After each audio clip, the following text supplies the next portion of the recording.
પાણીની અછત વચ્ચે બાજરીના ઉત્પાદનમાં થયો નોંધપાત્ર ઘટાડો। બાજરીનું ઉત્પાદન ઘટતા ઘાસચારાની અછત વચ્ચે પશુપાલન પર જોવા મળી રહી છે વિપરીત અસર।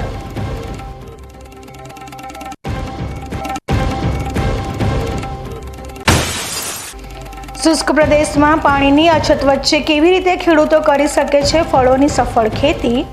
સમગ્ર ભારતભરના વૈજ્ઞાનિકોએ કરેલા સંશોધન અંગે દાંતીવાડા ખાતે શરૂ થયેલી 28મી બેઠકમાં થઈ ચર્ચા।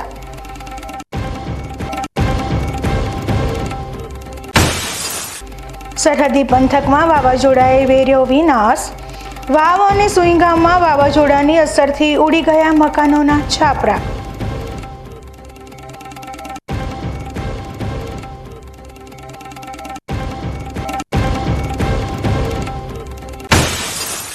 ભાભરના કારિયા પરિવારના રાજેશનું અકસ્માતમાં મોત થયા બાદ શરીરના મહત્વના 8 અંગોનું કરાયું દાન। દાન બાદ તમામ લોકોના શરીરમાં રાજેશના અંગોનું સફળતાપૂર્વક થયું પ્રત્યારોપણ।